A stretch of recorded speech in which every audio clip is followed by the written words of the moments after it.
Greetings once more, dear listener.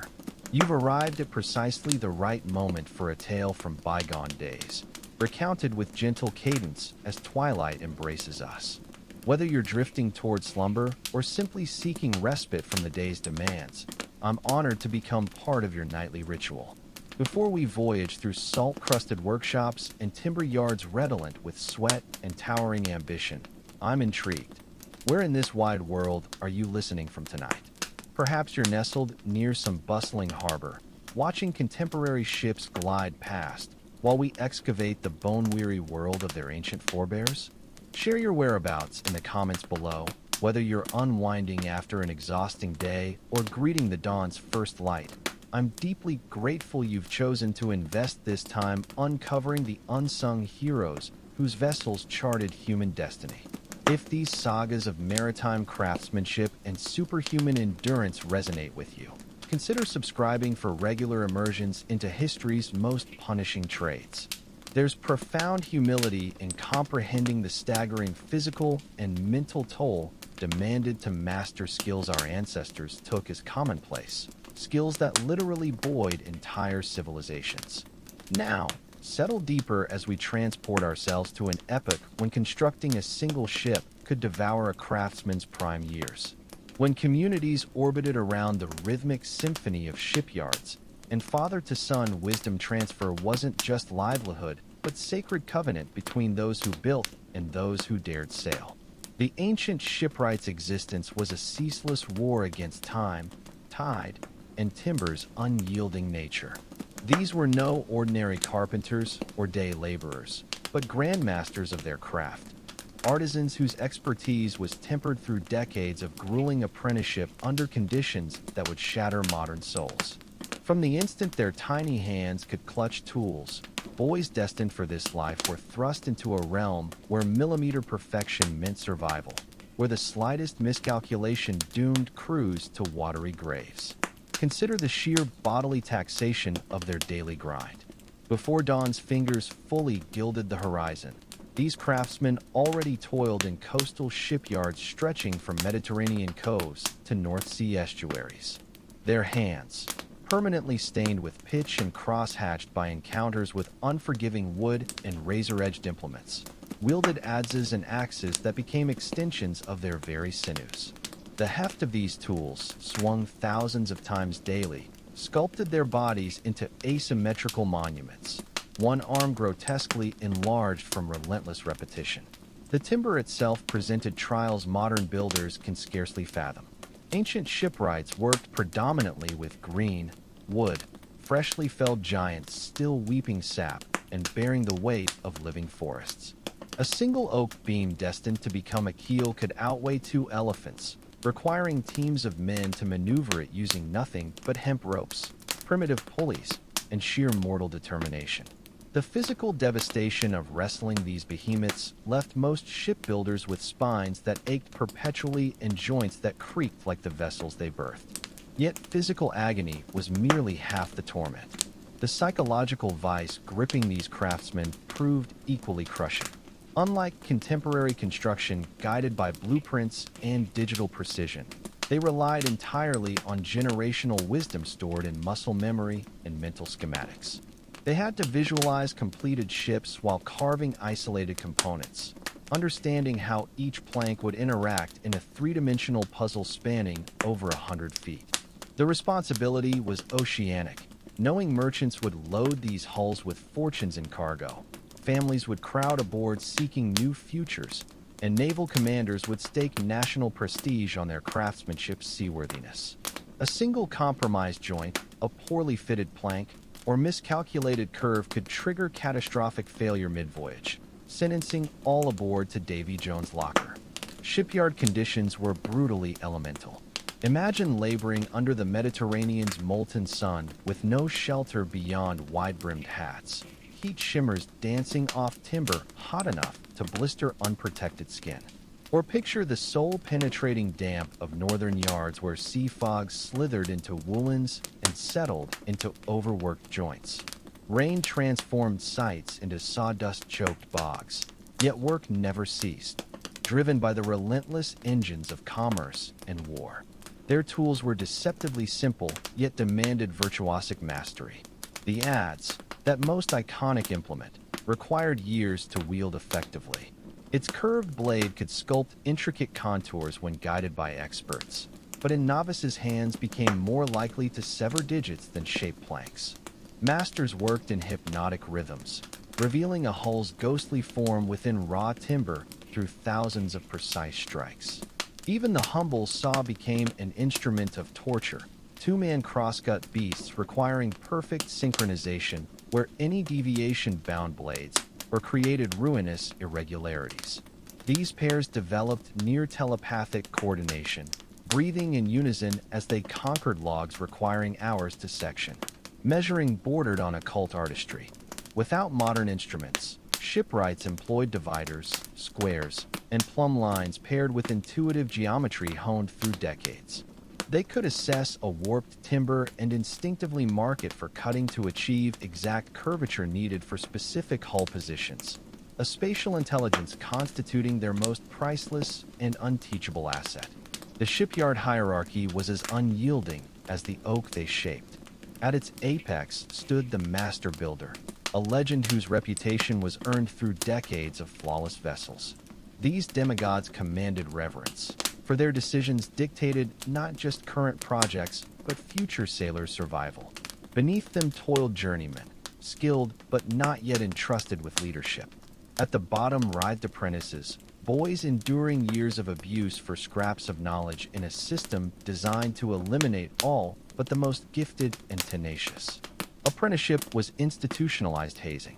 7-year-olds were sold into this life, spending inaugural years hauling water and cleaning tools while absorbing knowledge through osmosis. Physical abuse was rampant, with masters believing brutality forged resilience.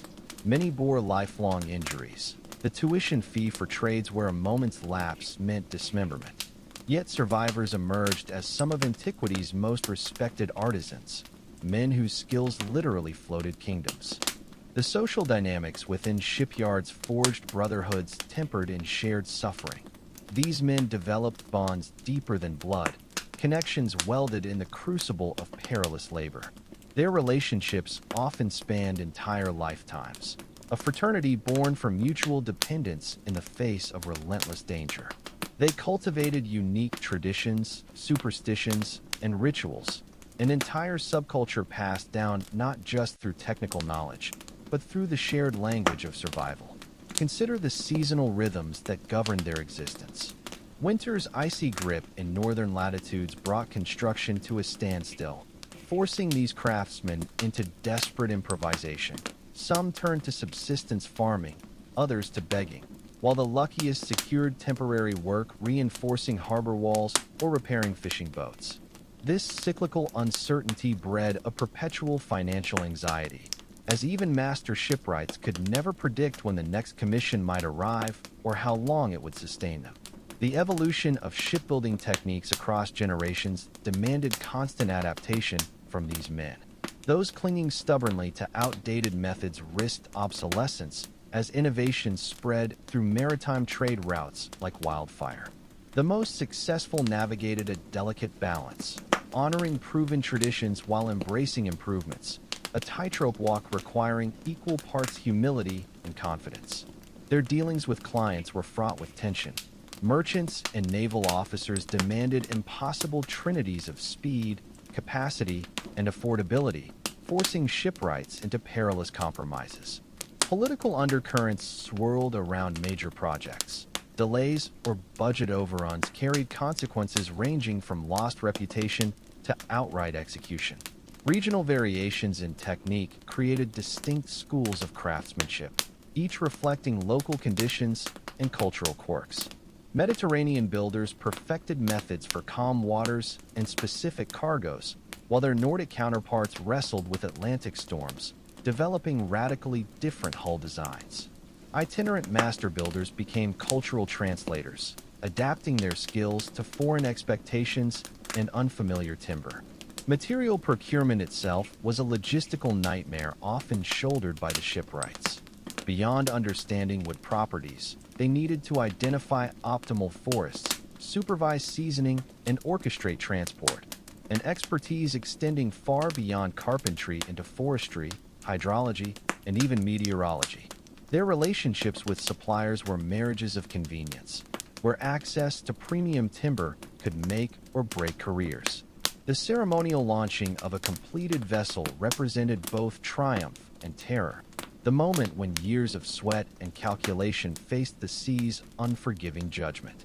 These events blended celebration with primal dread, as entire communities gathered to witness the marriage of human ingenuity and natural forces. The rituals surrounding launchings, offerings to sea gods, ceremonial breaking of bottles, betrayed the underlying terror that all their labor might still produce a doomed creation. The legacy of these craftsmen extended far beyond their wooden leviathans. Their innovations in joinery and load distribution influenced architectural engineering for centuries. The organizational systems they devised for managing complex projects became blueprints for cathedral construction and military campaigns. Environmental impacts were staggering. Each major vessel consumed entire forests, driving deforestation across Europe's coastline. Shipwrights became reluctant ecologists, caught between immediate construction needs and the slow-motion crisis of vanishing old-growth timber. Knowledge preservation faced constant threats. Wars could erase generations of expertise in a single siege. Economic collapses might exterminate specialized trades. Some techniques vanished forever when master builders died without worthy apprentices. The international nature of maritime trade accelerated innovation but also bred confusion, as Persian joinery techniques mingled with Celtic riveting methods, creating hybrid approaches requiring years to master. The most brilliant builders became synthesizers, distilling diverse traditions into coherent new systems. Spiritual dimensions permeated every stage of construction, from selecting lucky timber to embedding protective charms within hulls. These practices offered psychological armor against a profession where failure meant mass death. The transition from ancient to medieval methods proved particularly brutal for aging craftsmen, whose life's work might be rendered obsolete by new sail configurations or hull designs. Individual stories surviving in fragments reveal the human drama beneath historical generalizations. Tales of ingenious solutions to snapped keels, violent clashes between proud shipwrights and impatient patrons, vessels that either shattered expectations or became bywords for catastrophe. Economically, shipyards functioned as gravitational centers, sustaining networks of rope makers, blacksmiths, and provisioners. Coastal towns lived or died by their yard success, creating symbiotic relationships that might flourish for generations or evaporate overnight when contracts shifted. Military applications added layers of secrecy and urgency. Warship construction occurred under armed guard, with deadlines measured in lives rather than profits. These builders carried nations' fates in their calloused hands. Aesthetic considerations coexisted with pure functionality. While seaworthiness was paramount, successful vessels also projected power through sweeping curves and intimidating figureheads, requiring artisans to master decorative wood carving alongside structural engineering. The documentation revolution slowly transformed the trade. Early technical manuals represented radical attempts to codify knowledge previously locked in craftsmen's muscle memory, a transition as disruptive as computer-aided design would be centuries later. Gender dynamics followed complex patterns. While women were formally excluded from construction, they often managed critical support roles, running timber cooperatives, financing ventures, or preserving oral traditions during wartime when men vanished at sea. Geographic diffusion of techniques reveals hidden histories. The spread of clinker-built hulls traces Viking expansion routes as clearly as pottery shards mark ancient trade paths. Migrant craftsmen became accidental ambassadors, carrying innovations across continents. Psychological scars ran deep. Veterans of the trade often suffered recurring nightmares of hulls splitting mid-voyage, or woke clutching imaginary tools during storms. The trauma of witnessing failed vessels haunted even successful masters into retirement. Interdependence with other trades created intricate economies. Rope makers, sail weavers, and anchor smiths all danced to the shipyard's rhythms, forming supply chains that could uplift or bankrupt entire regions based on naval procurement decisions. Seasonal work patterns bred unique lifestyles. The manic intensity of construction seasons, where men worked 18-hour days until their hands bled, alternated with winters and forced idleness, creating cycles of feasting and famine unknown in steadier occupations. Material science knowledge bordered on mystical. Veteran builders could predict how different woods would age under stress, sensing weaknesses invisible to laboratory instruments. This empirical materials science allowed them to push timber beyond theoretical limits. Competition between shipbuilding centers drove progress, but also espionage. The theft of half-model designs or poaching of skilled apprentices could spark blood feuds lasting generations. Legal battles over stolen techniques filled courthouses from Constantinople to Bristol. Their role in global exploration remains underappreciated. Every transoceanic voyage began with these men's ability to translate explorers' reckless dreams into floating reality, a partnership as vital as any navigator's star charts. The apprenticeship system formed the brutal backbone of ancient shipbuilding knowledge, an unforgiving gauntlet that demanded extraordinary sacrifices from those who dared enter its ranks. Boys barely old enough to lace their own boots were torn from families and thrust into a Darwinian world where survival depended solely on their capacity to endure punishment while absorbing lessons through pain and repetition. This initiation would break modern souls within hours. Each dawn arrived not with gentle sunlight, but with the stinging crack of a master's cane across sleeping limbs. Before the sun crested the shipyard walls, these children, some no taller than the mallets they carried, were already hauling massive logs across construction grounds, their soft palms blistering instantly against rough timber and coarse hemp ropes. The master shipwrights showed no mercy to these trembling novices. A measurement error earned savage beatings. A dropped tool meant fasting until moonrise. The philosophy was simple yet merciless. Pain would engrave lessons where words failed, and only through suffering would boys develop the instincts needed in this lethal profession. Imagine the daily torment of these apprentices, rising in darkness to prepare workshops, lighting pitch-filled braziers, organizing rusting tools, hauling water from distant wells. Their breakfast, if any, consisted of moldy barley crusts and thin gruel. Then commenced the real education, learning woodcraft through mimicry alone, their undeveloped muscles screaming as they wrestled materials that seemed animate with malice. The master's believed hands must learn before minds could comprehend. Apprentices spent endless hours blindly identifying timber types by touch alone: cedar's citrus tang, oak's iron density, pine's whispering grain. Each would demanding different techniques they'd learn only through broken knuckles and split fingernails. But physical torture was merely the surface. These children faced psychological warfare that would break seasoned soldiers.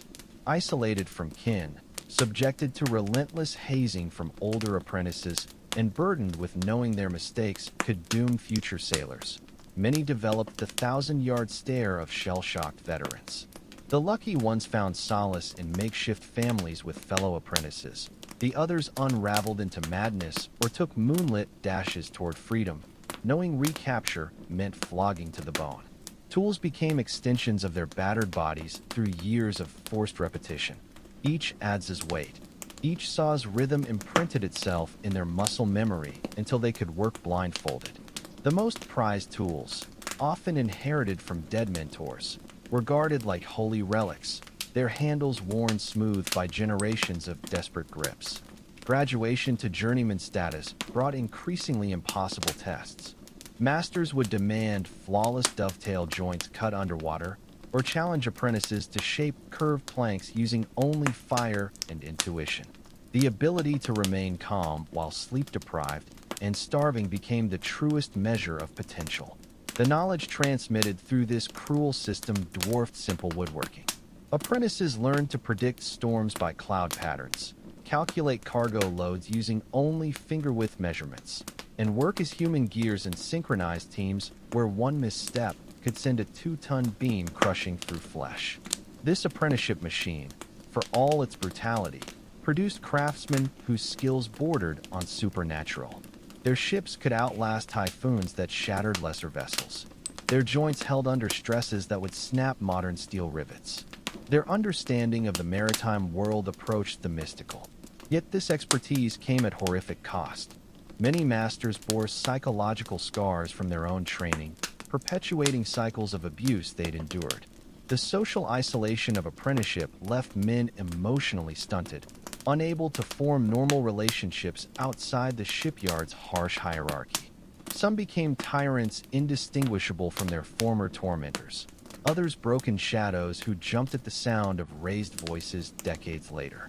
The tool's language was complex and unforgiving. Each specialized plane, each curved chisel had quirks known only through years of bloody trial.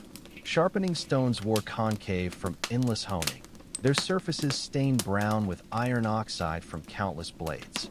Handles were reshaped daily to accommodate growing hands and healing fractures, a tactile diary of suffering.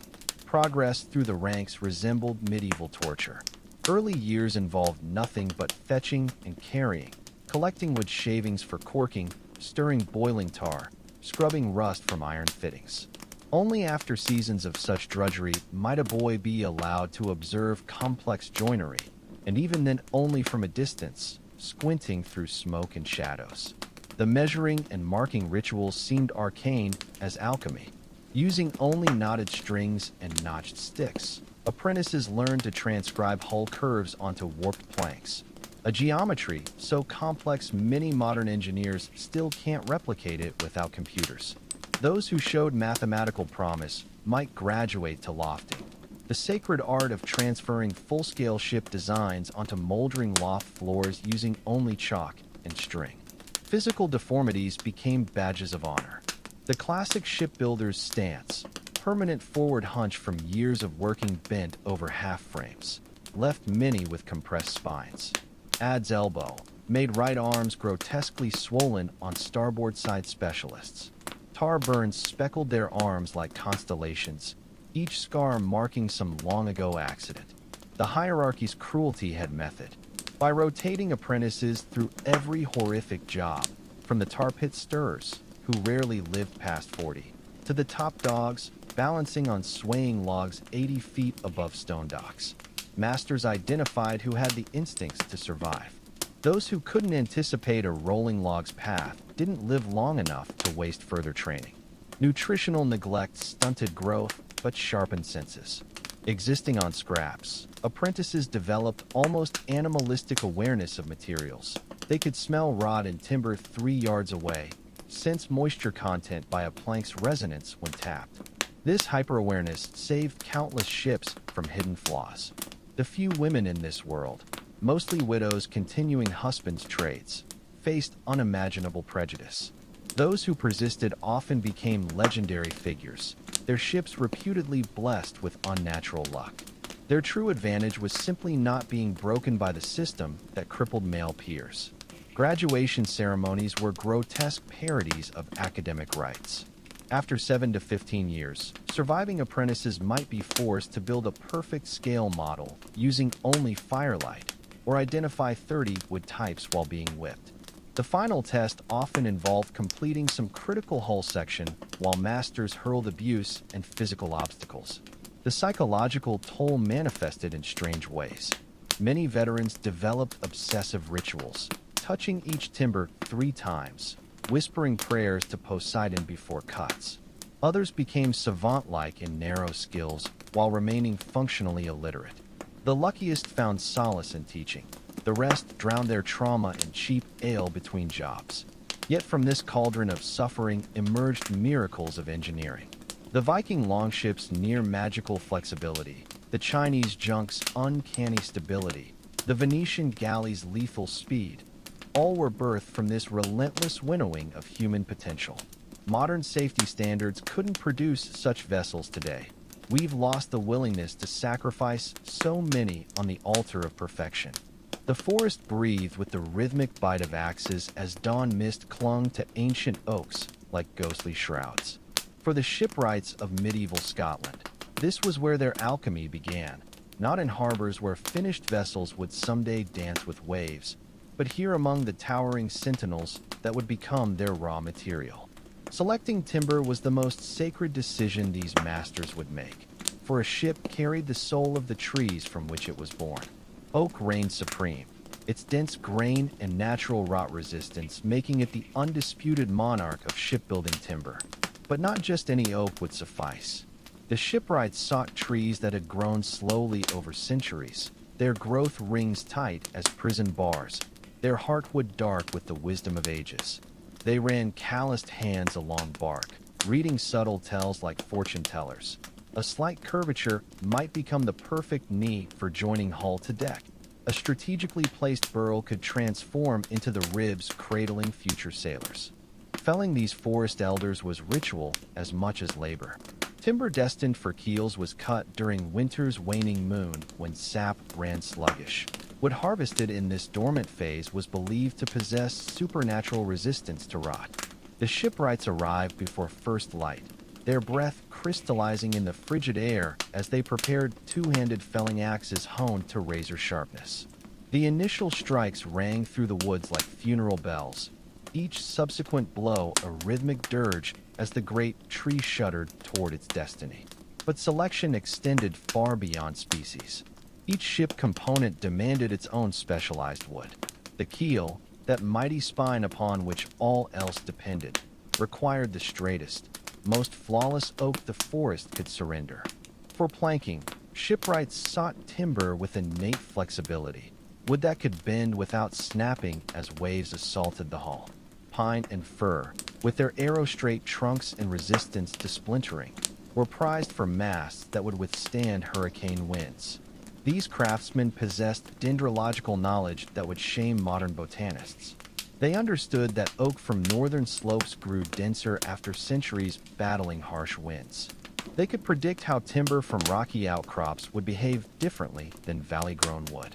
Most remarkably, they knew certain trees were simply shipworthy, possessing an ineffable quality recognizable only to initiates of their craft. Transporting these vegetative titans to shipyards became an epic unto itself. Logs weighing several tons were dragged by ox teams along makeshift roads, their passage leaving scars in the earth that would remain for generations. At coastal timber yards, the wood underwent careful sorting, each piece marked with cryptic symbols indicating its destined role in some future vessel. The seasoning process was perhaps the most crucial yet misunderstood phase. Green timber fresh from the forest pulsed with moisture that had to be coaxed out with monastic patience. Too rapid drying caused catastrophic cracking. Too slow invited destructive fungi. The masters developed elaborate curing systems. Some partially buried logs in sand to regulate moisture loss. Others constructed specialized sheds with precisely angled ventilation. This aging could take years, during which the wood was turned religiously like pages in some sacred text. The shipwrights' seasoning tests bordered on witchcraft. Tapping timber with knuckles, greenwood gave a dull thud, while properly aged planks resonated like cathedral bells. Examining end grain for the delicate crazing that indicated ideal drying. Some veterans claimed they could taste a log's readiness by chewing splinters, a dangerous diagnostic method that occasionally left them with mouthfuls of toxic resins. Tool maintenance was a daily sacrament. The shipwright's adze, with its curved blade set perpendicular to the handle, could perform miracles in expert hands. Its edge was kept so sharp it could shave hair, requiring constant honing on waterstones worn smooth by generations of predecessors. Broad axes used for squaring timbers had blades offset for precision work, their handles shaped to fit individual grips like customized weapons. The transformation from log to ship component was an exercise in controlled violence. Using nothing but muscle and steel, shipwrights would follow the grain, like trackers hunting prey. Their tools removing wood not by domination, but through intimate collaboration with the material's natural structure. A master could look at a rough log and see the finished component hidden within, just as sculptors see statues trapped in marble. The most specialized pieces required near supernatural insight. The great knees connecting ribs to deck beams had to be cut from the exact point where trunk met branch, preserving the continuous grain that gave them strength. Finding such natural masterpieces was like seeking holy relics, and when discovered, they were guarded like crown jewels until needed. Stem and stern posts, those critical structures forming the ship's bow and stern, demanded trees of extraordinary girth and perfection. These pieces would endure unimaginable stresses as vessels plowed through heavy seas, their failure meaning certain catastrophe. Selecting them might take months of combing through timber yards, rejecting hundreds before finding the chosen few worthy of such responsibility. As seasons cycled and timber slowly transformed, the shipyard began resembling some arcane workshop where alchemists turned forest into fleet. The wood itself seemed alive during this process. Green planks would audibly groan as they dried, sometimes twisting into new shapes overnight like restless sleepers. Apprentices assigned to monitor the drying stacks developed superstitions about particularly vocal timbers, claiming some boards whispered warnings of coming storms.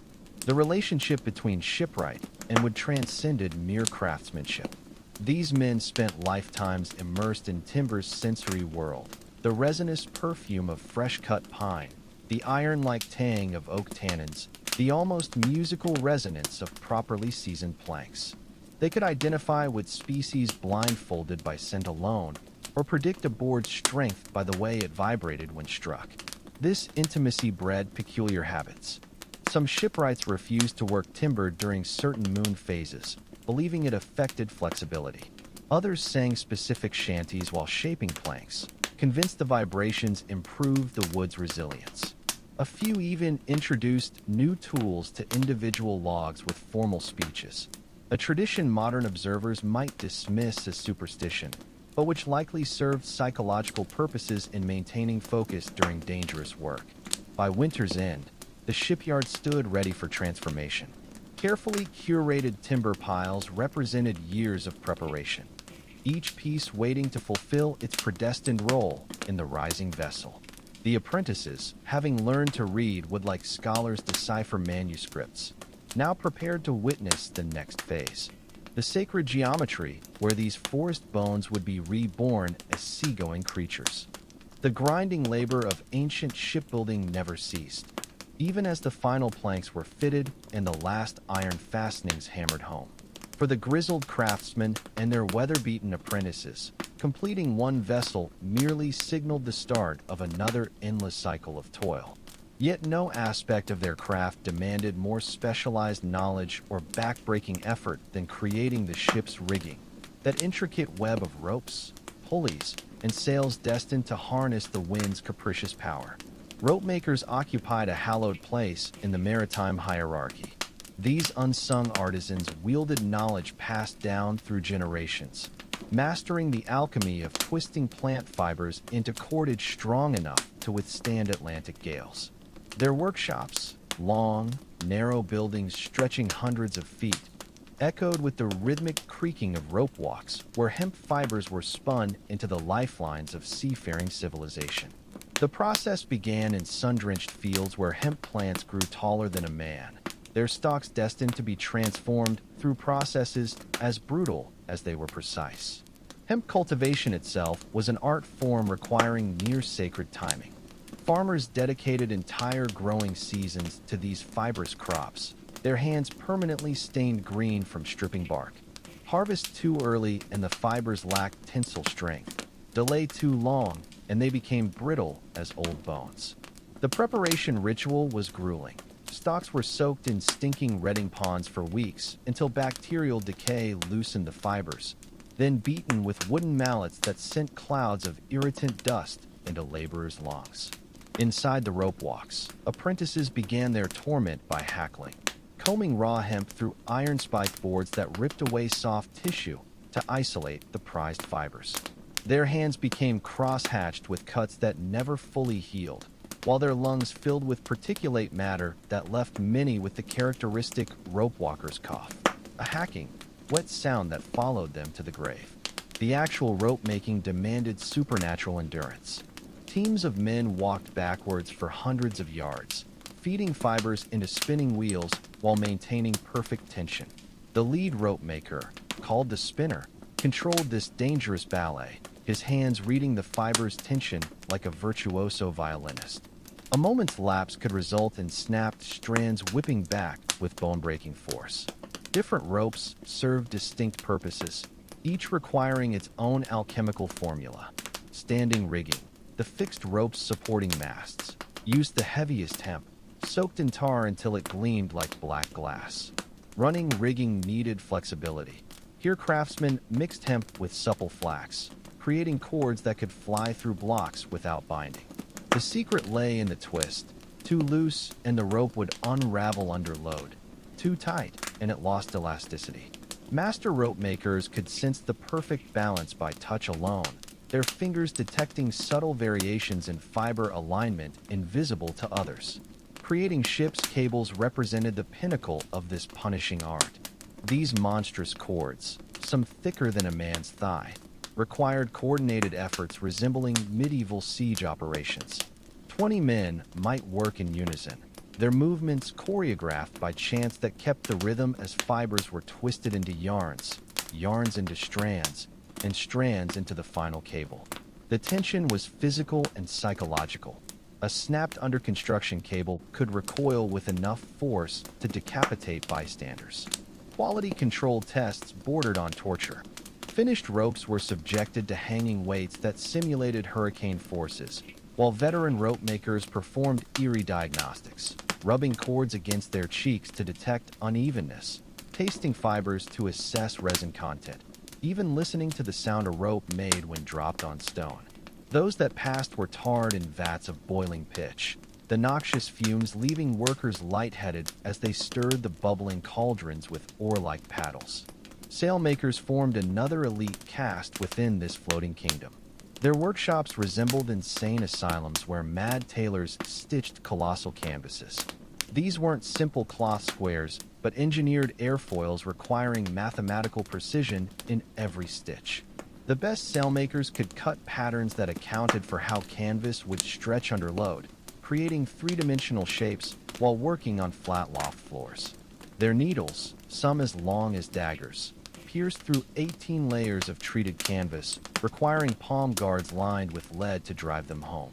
The sewing process was a study in organized chaos.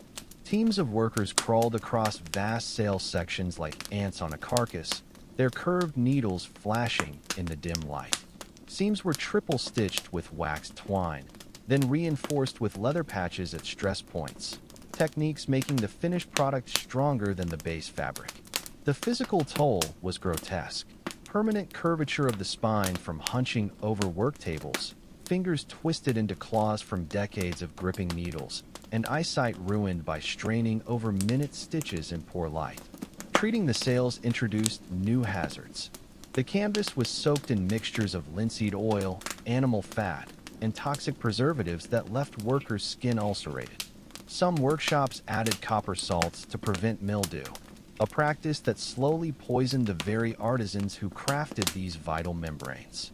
The finished product was astonishingly heavy.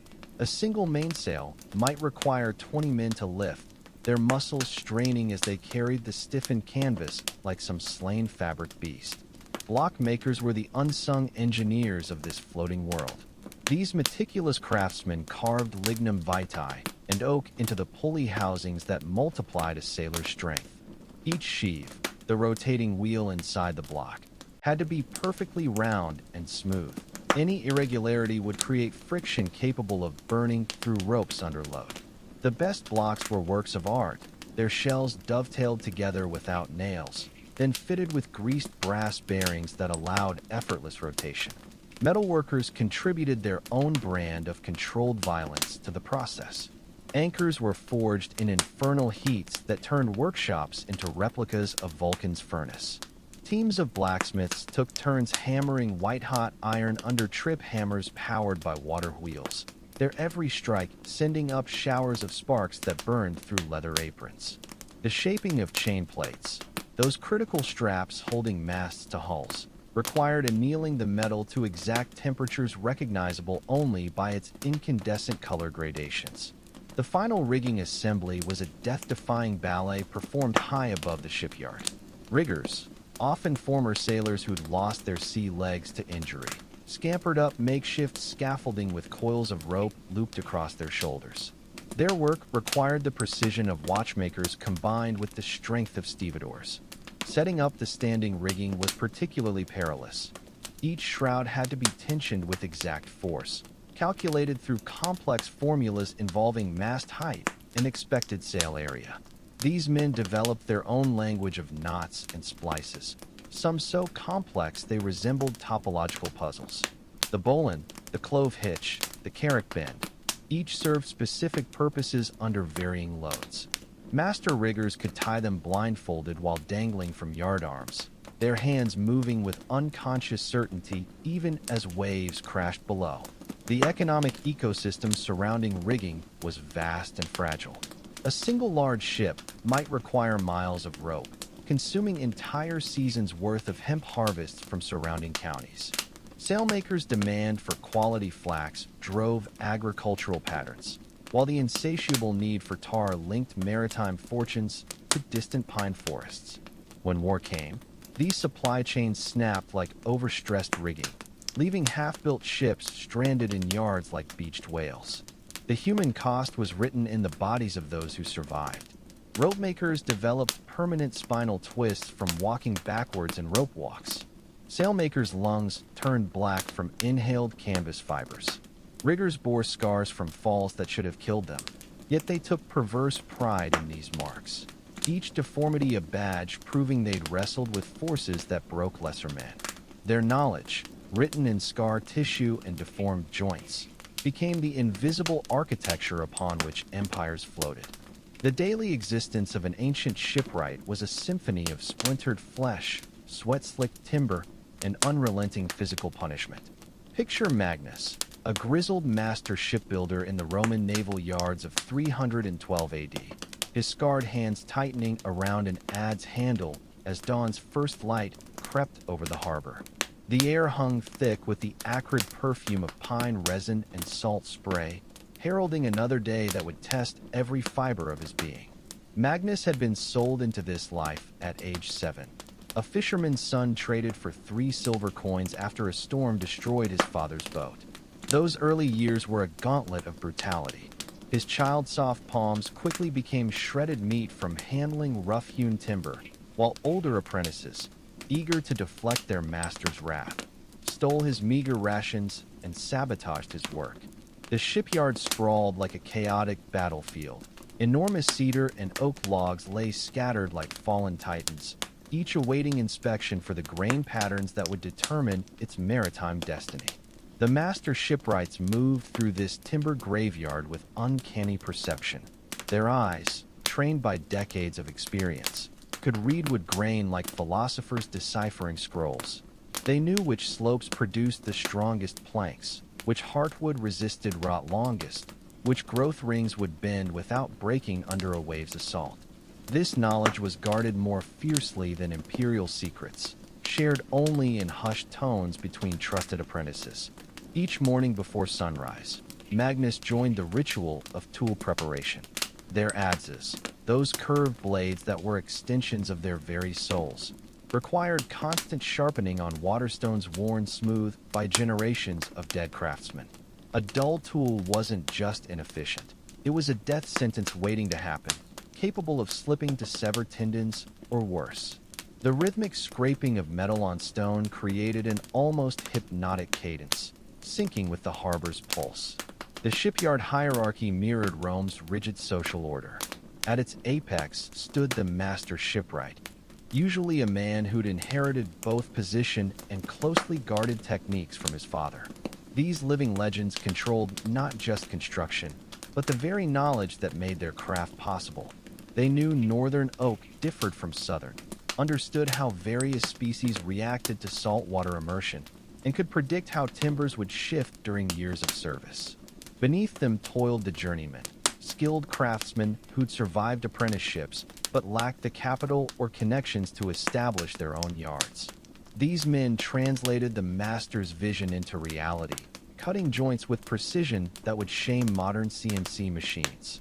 Their mathematical understanding of hull design was instinctual, gained through years of watching ships succeed or fail in actual seas. At the bottom writhed the apprentices, boys like young Magnus had been. Their days began in darkness and ended long after sunset, filled with back-breaking drudgery.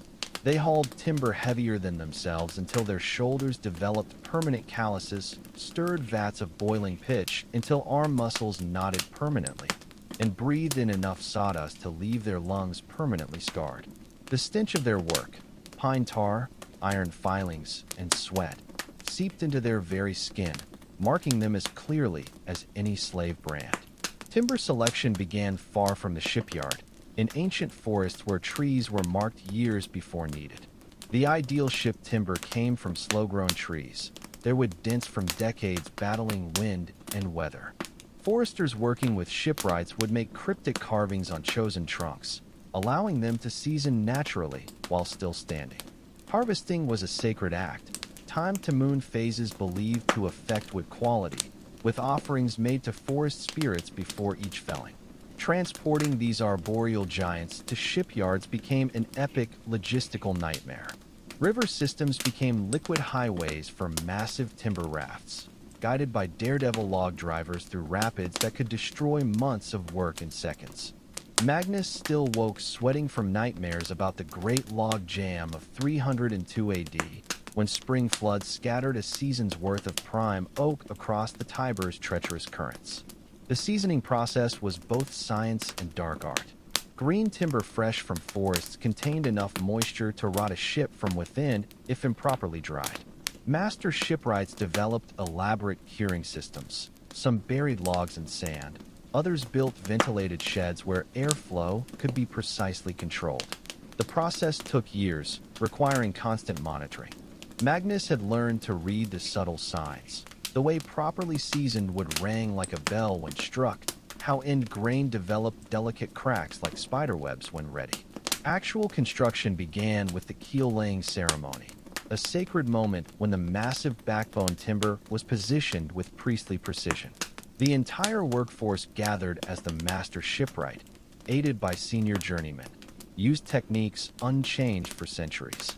Offerings were made to Neptune, sacred oils rubbed into the wood, small sacrifices buried beneath where the keel would rest. This ritual marked the vessel's spiritual birth, binding its fate to the gods of sea and storm. Rib construction demanded a completely different skill set. These curved frames had to be shaped from naturally bent wood or tortured into submission using steam and brute force. The steaming process was particularly lethal. Massive cauldrons of boiling water created clouds that scalded unprotected flesh, while the wood itself could spring back with bone-snapping force if improperly restrained. Magnus bore shiny scars across his forearms from such encounters, and knew 3 shipwrights who'd lost hands to rogue timbers. Planking the hull was perhaps the most grueling phase. Each board had to be coaxed into perfect curvature, heated until pliable, then clamped into position before cooling. Teams worked in sweltering steam clouds, their bodies contorted into impossible positions as they wrestled the stubborn wood. The joinery techniques were marvels of pre-industrial engineering. Mortise and tenon joints secured with wooden pegs created bonds stronger than the surrounding timber. Corking was its own special hell. Workers hung over the ship's sides like suicidal acrobats, driving oakum, shredded rope fibers, into seams with specialized tools. The tar used for waterproofing bubbled at scalding temperatures, regularly spattering onto exposed skin.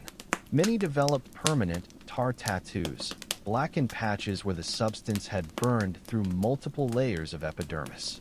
The physical toll was catastrophic. Magnus had watched robust men age decades in a few short years. Backs failed from constant heavy lifting. Joints swelled and stiffened from working in damp conditions. Hands became gnarled claws shaped by their tools. Respiratory diseases ran rampant. The constant inhalation of sawdust and chemical fumes left many with the characteristic shipwrights cough, a wet, hacking sound that followed them to early graves. Eye injuries were equally common. Flying wood chips and constant squinting in dim light left many partially blind. Magnus had seen men lose eyes to wayward splinters, their careers ending in screaming moments as shipyard physicians, such as they were, attempted crude extractions with dirty fingers. The social structure bred its own cruelties. Apprentices were essentially indentured slaves, bound to masters who often withheld crucial knowledge to extend their servitude. Competition between shipyards turned vicious. Magnus knew of apprentices from rival operations who disappeared in the night, their bloated bodies washing ashore weeks later. Economic pressures created impossible choices. As accessible forests were depleted, quality timber became prohibitively expensive. Many small operations cut corners, using greenwood or inferior joinery to stay solvent. Labor disputes often turned violent, with organizers finding themselves blacklisted from the industry. Seasonal work patterns created cycles of feast and famine. Winter slowdowns left workers destitute, forcing them into whatever marginal labor they could find. Many never recovered financially from these forced hiatuses. The constant threat of death or dismemberment loomed over every task. Tools under tension could snap with lethal force. Improperly secured timbers crushed the unwary, and falls from scaffolding were usually fatal. Fire was the ultimate terror. Dry wood, pitch, and open flames created tinderbox conditions where a single spark could erase years of work. Yet through this crucible of suffering emerged vessels of astonishing capability. The ships Magnus helped build had carried explorers to unknown lands, brought grain to starving cities, and defended Rome's maritime borders. His hands might be arthritic claws, and his lungs might rattle with every breath. But when he watched one of his ships ride out a storm that sank lesser vessels, something akin to pride still flickered in his ruined body. The grueling task of launching these wooden behemoths represented the ultimate test of human ingenuity against nature's indifference. Picture the scene at a bustling Mediterranean shipyard circa 1200 AD. Dawn's first light revealing hundreds of workers converging around a completed hull, their faces etched with equal parts anticipation and dread. This was no celebratory christening, but a perilous ballet where one misstep could transform years of backbreaking labor into floating wreckage within seconds. The launching process itself was a masterpiece of primitive engineering that would humble modern construction crews. Without hydraulic lifts or mechanized cranes, these ancient builders relied on an intricate dance of greased logs, hemp ropes, and raw manpower to coax vessels weighing up to 300 tons into their watery cradle. Teams of laborers positioned massive oak rollers beneath the hull, each trunk slathered with rancid animal fat or soap to reduce friction.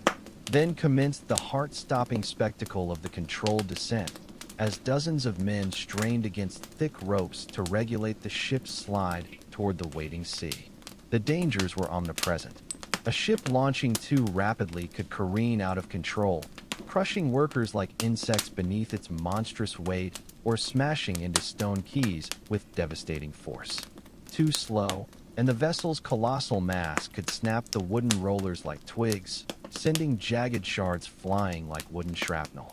Master shipwrights performed complex calculations involving ramp angles, tide levels, and the ship's exact weight distribution, all without the benefit of mathematical formulas or measuring instruments. Their expertise was purely empirical, gained through decades of observing both triumphs and catastrophic failures. Even successful launches brought new terrors. The moment a hull first kissed seawater was the ultimate test of craftsmanship.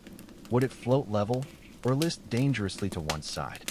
Would the carefully caulked seams hold, or would water come gushing through like a sieve?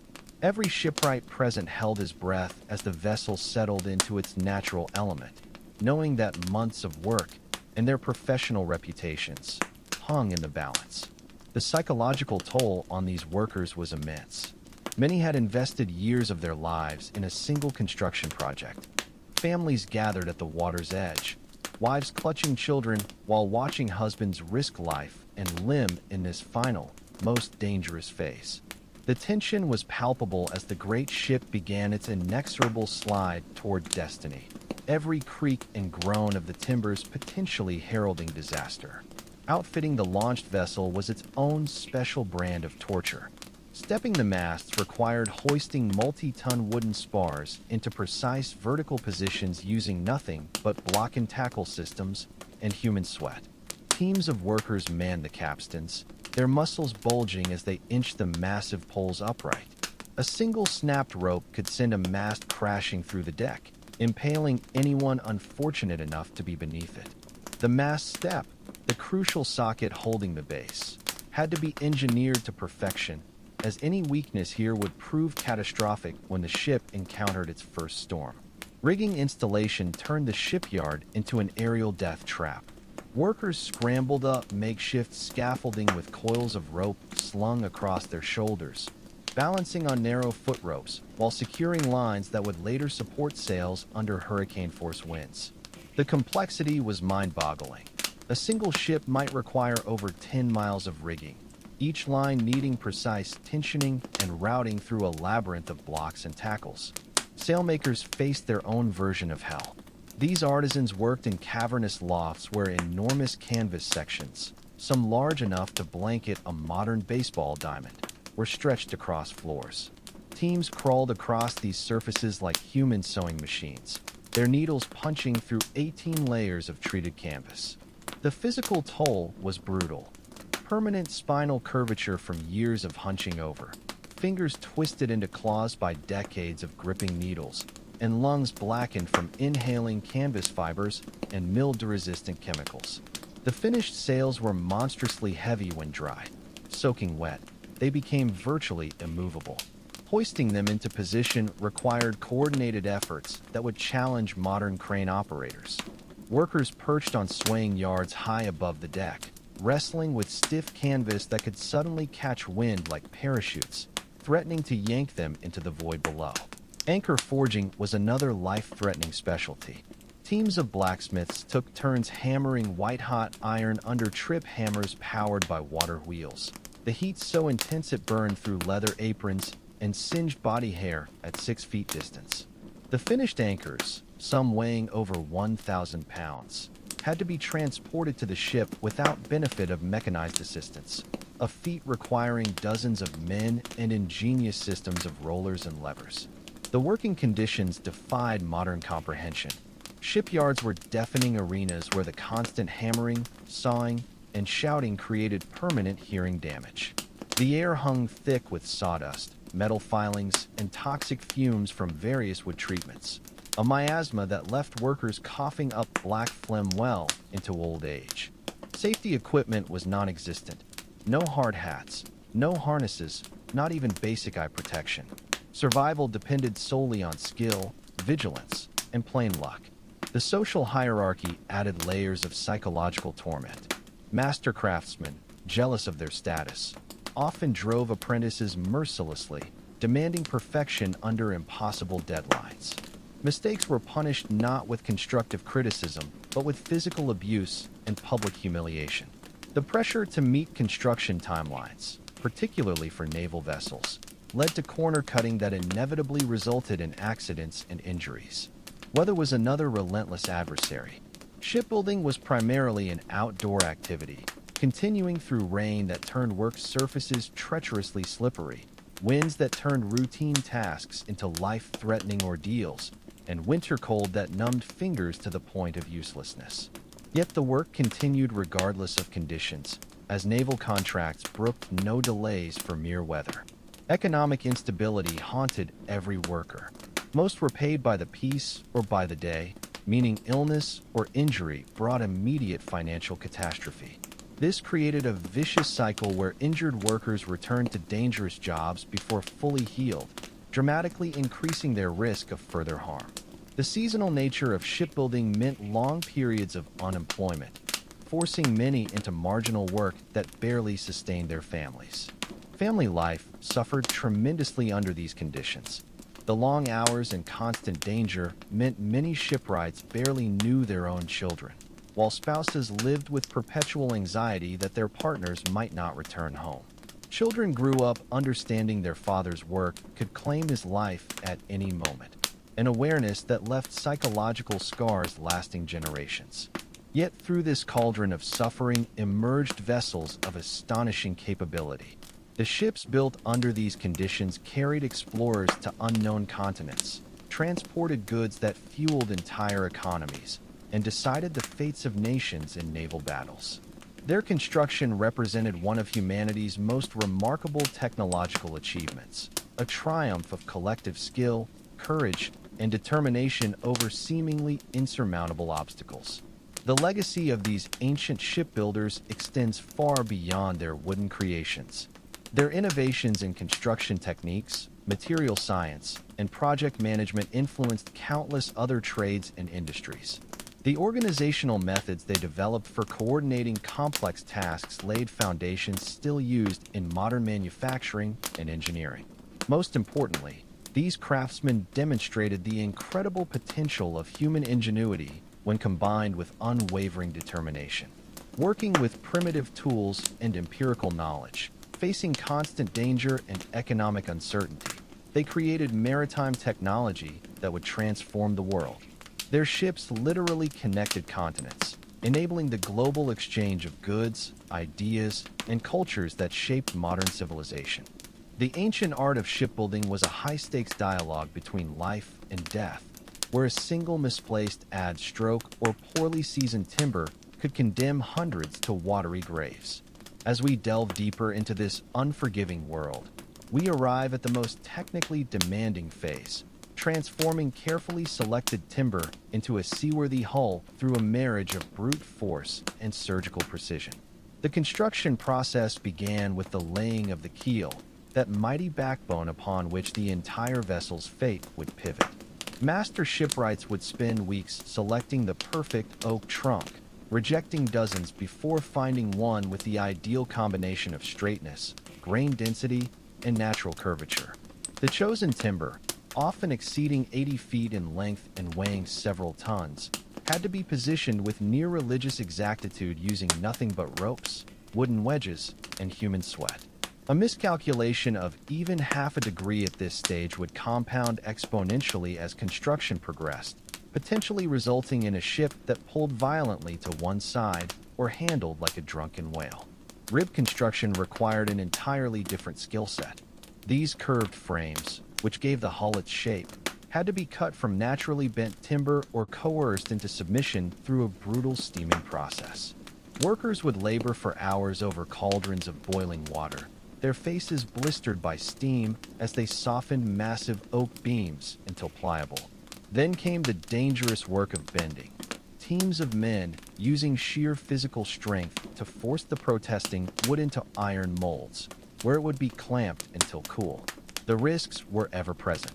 Snapping timbers could crush limbs, boiling water scalded unprotected flesh, and the constant inhalation of steam left many with chronic lung conditions. Planking the hull was perhaps the most grueling marathon of all. Each board, carefully selected for its grain pattern and flexibility, had to be heated until pliable, then wrestled into exact position before cooling. Teams worked in sweltering conditions, their bodies contorted into impossible angles as they maneuvered the stubborn wood. The joinery techniques were marvels of pre-industrial engineering. Complex scarf joints allowed planks to overlap seamlessly, while carefully angled tree nails, wooden pegs, swelled when wet to create watertight seals stronger than the surrounding timber. The corking process was its own special brand of torture. Workers dangled over the ship's sides like suicidal acrobats, driving strands of oakum, tar-soaked hemp fiber, into every seam between planks. The tar pots bubbled at scalding temperatures, regularly spitting globules that burned through clothing to sear flesh beneath. Many developed permanent tar tattoos, blackened patches where the boiling substance had melted layers of skin. Yet the work couldn't be rushed. A poorly caulked seam would spell doom when the ship encountered its first storm. Deck construction presented unique challenges. The beams had to be strong enough to support tons of cargo, yet flexible enough to withstand the hull's natural twisting in heavy seas. Master shipwrights employed ingenious joinery techniques, locked mortise and tenon joints, dovetailed knees, and complex scarf joints that allowed the structure to move without compromising integrity. The deck planking itself was an exercise in precision, each board carefully tapered to account for the hull's curvature while maintaining perfect drainage angles. The installation of the ship's nervous system, its complex network of pumps, bilge channels, and drainage ports, required yet another specialized skill set. These features, often overlooked in historical accounts, were literal lifesavers that kept vessels afloat when damaged. Craftsmen had to visualize the entire water flow dynamics within a hull, designing systems that could be maintained mid-voyage by exhausted crews in pitch darkness during howling gales. The mast steps, those crucial sockets holding the base of each mast, represented another make-or-break component. These had to distribute enormous dynamic loads across multiple frames while allowing for slight movement. A poorly designed step could crack under stress, sending tons of wood and rigging crashing down onto the deck below. The precision required was astonishing. Measurements had to be accurate to within fractions of an inch, achieved using nothing but knotted strings and wooden calipers. Interior compartments reflected the ship's intended purpose. Warships needed open spaces for oarsmen and rapid troop movement, while merchant vessels required sturdy bulkheads to prevent cargo shifts. The shipwright's understanding of load distribution was intuitive yet remarkably sophisticated. They could calculate stress points and reinforce them without modern engineering formulas, their knowledge gained through generations of trial and catastrophic error. The final stages of construction resembled a bizarre medical procedure as the ship was brought to life. Workers swarmed over every inch, testing joints, reinforcing stress points, and making final adjustments. The vessel was subjected to deliberate stress tests, loaded beyond capacity, intentionally rocked to simulate storm conditions, and inspected for any signs of weakness. This brutal quality control weeded out flaws that might otherwise have gone unnoticed until it was too late. The psychological toll on the shipwrights during this phase was immense. After years of labor, their creation faced ultimate judgment. A successful launch meant financial security and professional pride. Failure could mean ruin, disgrace, or in some cultures, execution. The masters moved through the yard with haunted eyes, double-checking every measurement, every joint, every decision that had led to this moment. Yet for all their skill, these craftsmen worked under constant existential threats. The seasonal nature of shipbuilding meant winter often brought unemployment and hunger. Technological changes could render hard-won expertise obsolete overnight. And always loomed the terrifying knowledge that their work would soon be tested not in the controlled environment of the shipyard, but in the unforgiving crucible of the open ocean. The transition from shipyard to open sea marked the ultimate trial by fire, or more accurately, by water. After years of backbreaking labor, the moment arrived when these wooden titans would face the ocean's unforgiving judgment. The launching ceremony was no mere formality, but a gut-wrenching ritual where the line between triumph and catastrophe was thinner than a shipwright's saw blade. Imagine the scene at a 14th century Venetian shipyard. Hundreds of workers swarming like ants around a completed carrack, its freshly tarred hull gleaming in the morning light. The air vibrated with tension as priests swung incense burners along the slipway, their Latin incantations barely audible over the creak of ropes and the foreman's shouted commands. Every man present knew the statistics. At least 1 in 20 launches ended in disaster, transforming years of work into floating wreckage within minutes. The physics involved would challenge modern engineers. Without hydraulic systems, the Venetians employed an ingenious combination of greased wooden rails and sand drags to control the vessel's descent. Teams of laborers positioned massive pine logs perpendicular to the hull, each slathered with a mixture of olive oil and goat fat to reduce friction. As the final supports were knocked away, the ship would begin its inexorable slide toward the lagoon, gaining terrifying momentum until the drag systems, ropes running through sand-filled barrels, gradually slowed its progress. The dangers were omnipresent. A rail snapping under the ship's weight could send lethal splinters flying like wooden shrapnel. Overgreased tracks might cause the hull to accelerate uncontrollably, potentially smashing through dock walls.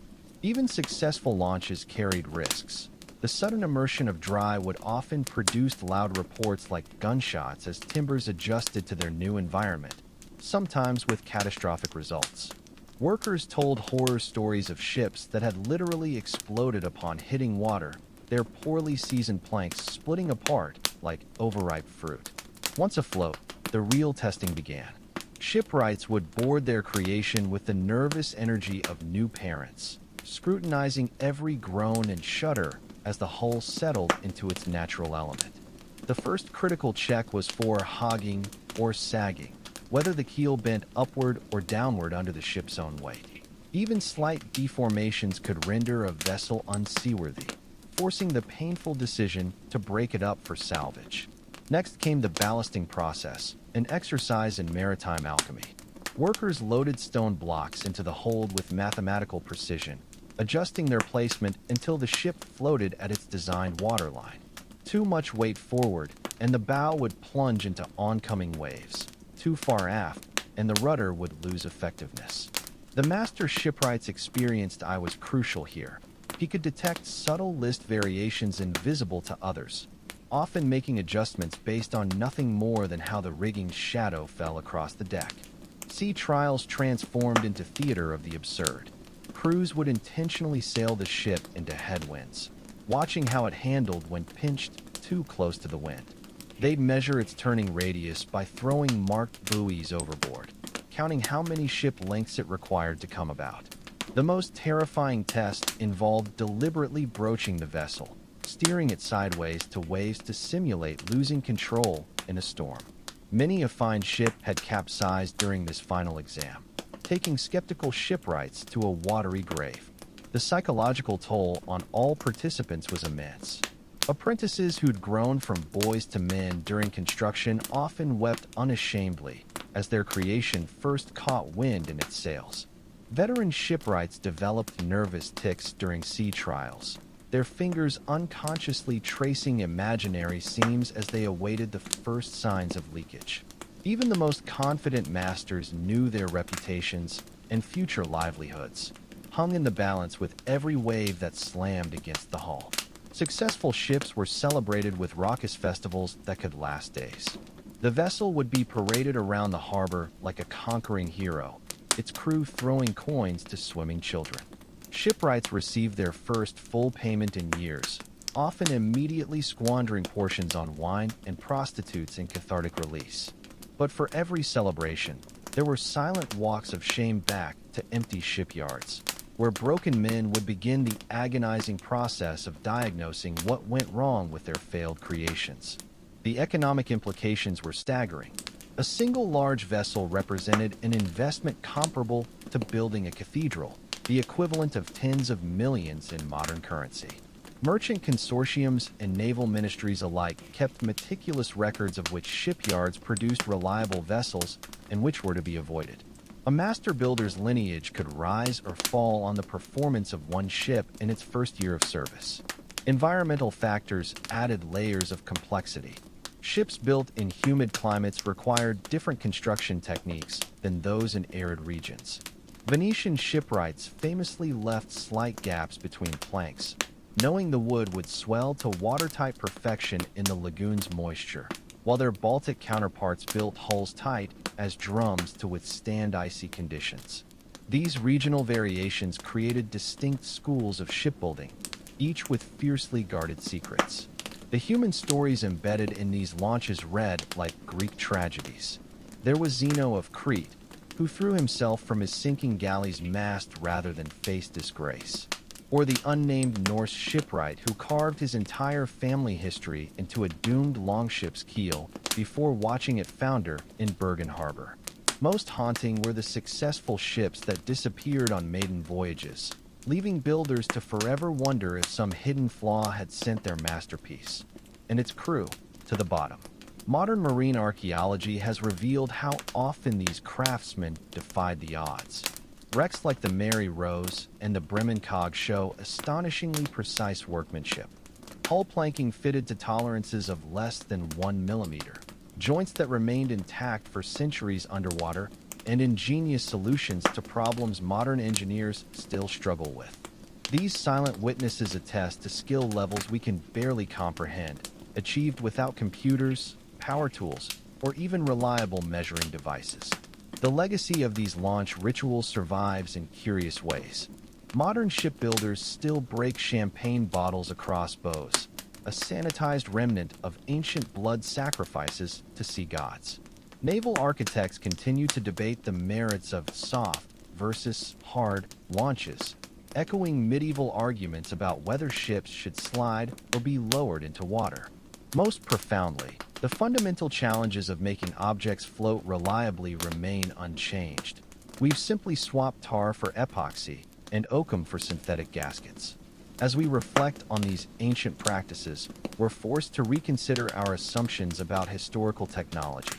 What we dismiss as primitive was in fact a sophisticated empirical science, one that allowed illiterate craftsmen to build vessels capable of crossing oceans, while modern engineers with supercomputers still struggle to replicate some of their achievements. The true marvel isn't how far we've come, but how much those ancient shipwrights accomplished with so little. The ancient shipwrights knowledge system was a living library of applied physics, materials science, and intuitive engineering, all preserved not in parchment scrolls, but in calloused hands and weather-beaten minds. These master craftsmen operated within a complex web of understanding that encompassed far more than simple woodworking. Their expertise stretched into astronomy, fluid dynamics, metallurgy, and even what we would now call structural biomechanics. Consider the conceptualization phase of ship design, a process that could consume months or even years before the first tree was felled. Unlike modern naval architects with their CAD software and stress simulations, ancient shipwrights carried entire vessel designs in their minds. They understood instinctively how a hull shape would interact with wave patterns they'd never seen, could predict how cargo distribution would affect performance in storms they'd never weathered. This prescience wasn't mystical but earned, hard-won through generations of observing which designs returned from voyages and which didn't. The mathematics involved would stagger most modern engineers. Without calculators or even consistent numbering systems, these craftsmen computed complex load-bearing ratios entirely through mental calculation or crude physical aids. They developed proportional systems where a ship's beam might be exactly 2/5 its length, the mast height 7/10, all maintained through knotted strings and notched measuring sticks. The most advanced used geometric progressions where each measurement derived from the previous using only compass and straight edge. A master could look at a half-carved keel and instantly know if its curvature would produce a hull that was too stiff or too crank, adjusting his plan with shaving that removed less wood than a modern pencil line. Material science was another realm of uncanny expertise. Ancient shipwrights were walking encyclopedias of timber properties, knowing not just species differences, but how individual trees varied by slope exposure, soil type, and even the direction of prevailing winds during growth. They understood that oak from the north side of a storm-battered hill would have denser growth rings ideal for keels, while more flexible pine from sheltered valleys suited planking. This knowledge was so precise that Venetian shipbuilders maintained detailed maps of Dalmatian forests marking individual stands known to produce ship-worthy timber. Their tools, though primitive by modern standards, were extensions of their bodies in ways that power tools could never replicate.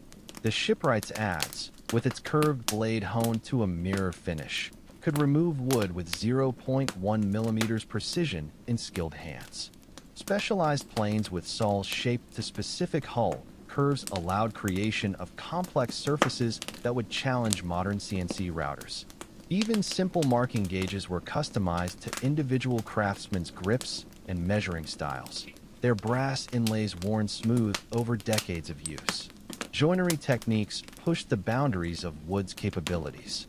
The famous locked mortise and tenon, Joints used in Phoenician ships created connections that actually grew stronger when wet, as the wooden pegs expanded to vice-like tightness. Scandinavian shipwrights developed lapstrake planking that allowed hulls to flex like living creatures in heavy seas. The Chinese invented bulkhead partitioning that not only strengthened hulls, but created watertight compartments, a safety feature Europe wouldn't adopt for another millennium. Weather prediction was another crucial skill. Long before barometers, shipwrights learned to read cloud formations, wave patterns, and even the behavior of shipyard animals to forecast storms. This knowledge directly influenced construction. Ships destined for monsoon regions received reinforced rigging, while those sailing icy waters got extra hull sheathing. Some Mediterranean builders even claimed they could predict a ship's lifetime by which winds prevailed during its keel-laying ceremony. The social organization of shipyards was as finely tuned as the vessels they produced. Master builders commanded teams of specialists, hull men, mast men, caulkers, sailmakers, each with their own secret techniques and tools. Knowledge transfer followed strict protocols. Apprentices might spend 5 years learning just how to properly shape oakum before being allowed near a hull seam. This specialization produced astonishing quality control. A Roman-era merchant vessel recently raised off Sicily showed less than 2 millimeters variation in plank thickness over its entire 30 m length. Military shipbuilding added layers of innovation and subterfuge. Ancient naval architects developed folding rams that could be retracted after impact, anti-boarding netting systems, and even primitive chemical weapons like quicklime canisters to blind enemy crews. The most guarded secrets were hull shapes. Carthaginian shipwrights were reportedly executed for revealing their navy's hull profiles to outsiders. This arms race drove technological leaps. The trireme's development in 7th century BC Greece represented as radical an advance as stealth fighters did in the 20th century. The economic impact of these innovations was profound. Superior ship designs directly translated into commercial dominance. Venice's ascendancy owed as much to its shipyard's efficiency as to its merchants' acumen. A single percentage point reduction in a vessel's drag could mean the difference between profit and bankruptcy on long spice routes. Shipwrights thus became some of the medieval world's most prized and closely guarded assets, with kings offering fortunes to lure away rivals' master builders. Environmental management showed surprising sophistication. Recognizing deforestation threats, many shipbuilding cultures developed early sustainability practices. Venetian laws required planting 10 trees for every oak felled. Norse builders reserved their straightest pines as mast trees for future generations. These measures weren't altruistic, but born of hard experience. The collapse of Lebanon's famed cedar shipbuilding industry served as a cautionary tale. The spiritual dimensions of shipbuilding ran deep. From the keel-laying ceremonies invoking sea gods to the protective symbols carved into hull timbers, these practices served both psychological and practical purposes. Ritualized construction sequences helped maintain quality control in pre-literate societies, while christening ceremonies marked clear handover points between builders and crews. Some traditions persisted remarkably. Modern ship launching bottles descend from ancient libations poured across bows. The transition from ancient to medieval shipbuilding methods wasn't gradual, but punctuated by revolutionary leaps. The lateen sail's introduction transformed Mediterranean warfare and trade as radically as steam power later would. The stern rudder's development in 12th century Europe enabled ships twice the size of their predecessors. Each advance rendered older techniques obsolete, creating generational divides between craftsmen. Veteran builders often clung to discredited methods, their once prized skills suddenly worthless. Individual stories illuminate this technological saga. There was Basil the Byzantine, who designed a floating siege tower that could be disassembled and carried on galleys. Or the unnamed Norse woman, recorded as Gunhild the Ship-Minded, who reportedly invented a new type of riveting pattern that made longships 20% more seaworthy. Most poignant were the countless innovations lost when masters died without passing on secrets. Entire schools of shipbuilding vanished this way after plagues or invasions. The legacy of these ancient engineers surrounds us still. Modern container ships' hull proportions directly descend from Phoenician merchant vessels. The tumble-home curvature of warships echoes Viking longship designs. Even our terminology, keel hauling, loose cannon, three sheets to the wind, preserves these craftsmen's linguistic fingerprints. Their greatest achievement wasn't any single technological leap, but the creation of a living tradition that could preserve and advance knowledge across generations and civilizations. The apprenticeship system that sustained this ancient shipbuilding knowledge was a brutal forge where boys were hammered into masters through years of systematic suffering. A pedagogical approach that would be unthinkable today, yet produced craftsmen of almost supernatural skill. From the moment a child entered the shipyard, his life became an unending test of physical endurance, mental resilience, and intuitive learning under conditions that bordered on torture. Imagine 8-year-old Luca in 13th century Genoa, sold by his starving family to a master shipwright for the price of 2 goats. His training began not with instruction, but with observation. Silent days spent fetching tools and cleaning up wood shavings while absorbing the yard's rhythms through osmosis. The first lesson was always the same. A master would hand the boy an adze and a scrap of wood, saying nothing as the child inevitably hacked his own fingers. The bleeding wound became Luca's first teacher, pain etching the memory of proper grip deeper than any demonstration could. As months passed, the tests grew more sophisticated and sadistic. Luca might be ordered to carry a bucket of water up the partially constructed mast, a task impossible for his small frame, designed to teach him how to redistribute weight through counterbalancing. When he failed, as expected, the spilled water would earn him a beating, but not before the master pointed out how the ship's own design used similar principles in its ballast system. Every punishment carried these dual edges, physical suffering coupled with embedded lessons about maritime physics. The hierarchy among apprentices was its own survival curriculum. Older boys, desperate to deflect master's wrath, devised cruel initiations, forcing newcomers to sleep in the tar pit or stealing their food until they learned to hide it in ingenious places.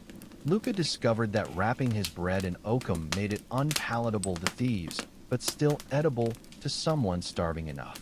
Such experiences weren't merely hazing, but cultivated the resourcefulness needed when ships were damaged far from port. Tool maintenance became a daily meditation on precision. Luca spent weeks learning to sharpen blades to razor edges using only natural stones, his hands developing microscopic sensitivity to variations in the hone's grit. A master might test his progress by having him shave the hair off a piece of green hide. Too dull, and the blade would tear the skin. Too sharp, and it would wedge in the fibrous tissue. The perfect edge produced curls of hair, so fine they floated like down feathers. Measuring and marking lessons bordered on mathematical mysticism. Using only knotted strings and notched sticks, Luca learned to transfer complex curves from master's templates to warped timbers. The advanced students practiced blind lofting, recreating full-scale hull designs on dusty loft floors using nothing but chalk lines and geometric principles passed down from Egyptian architects. Those who showed aptitude graduated to the sacred art of sighting the sweep, judging a hull's fairness by how sunlight flowed along its curves. The physical transformations were grotesque, yet functional. After 5 years of adze work, Luca's right forearm measured 2 inches thicker than his left. His spine developed a permanent forward curve from years of bending over half frames. Tar burns speckled his arms like constellations, each marking some lesson about material properties. The way pine pitch bubbled at different temperatures than oakum, or how hemp rope absorbed tar more evenly when slightly damp. These bodily changes weren't deformities, but living textbooks, their very existence encoding generations of hard-won knowledge. The mental conditioning was equally extreme. Masters employed stress inoculation, suddenly altering a project's specifications midway to simulate crisis conditions at sea. Luca might spend weeks carefully shaping a mast step only to be told the ship's design had changed, and he must modify it overnight using techniques he'd never been taught. The resulting panic and frantic problem-solving mirrored exactly what would be required when storms damaged ships hundreds of miles from shore. Nutritional deprivation served pedagogical purposes. Kept perpetually hungry, apprentices developed heightened senses of smell and touch, able to detect rot in timber 3 yards away or sense moisture content by a plank's resonance when tapped. This sensory acuity became crucial when inspecting ships for hidden flaws. The master's rationale was simple. Well-fed boys grew complacent, while hungry ones remained perpetually alert. Social isolation completed the transformation. Forbidden from fraternizing outside the yard, apprentices formed intense bonds with their tools and materials. Luca named his favorite adze Old Biter and would whisper to it during difficult cuts, a practice that seemed mad to outsiders but produced superior craftsmanship. This isolation also ensured that when apprentices finally became journeymen, their deepest loyalties remained with the craft rather than outside influences. The graduation ceremony was a final gauntlet of suffering. After 7 years, Luca was taken to a forest and given 1 day to fell a tree, shape it into a usable timber, and transport it back to the yard using only techniques he'd observed. Those who succeeded returned after nightfall to find the masters had prepared a feast. Those who failed were sent back into the woods until they either succeeded or disappeared. A harsh but effective filter ensuring only the most resourceful progressed. The psychological scars ran deep but served professional purposes. Veterans of this system developed obsessive attention to detail. A master might wake from a dead sleep knowing instinctively that some apprentice had left a plain blade exposed to dew. Their trauma responses became professional assets. The same hypervigilance that made them startle at sudden noises also allowed them to sense structural weaknesses invisible to others. This brutal system produced craftsmen capable of near-miraculous feats.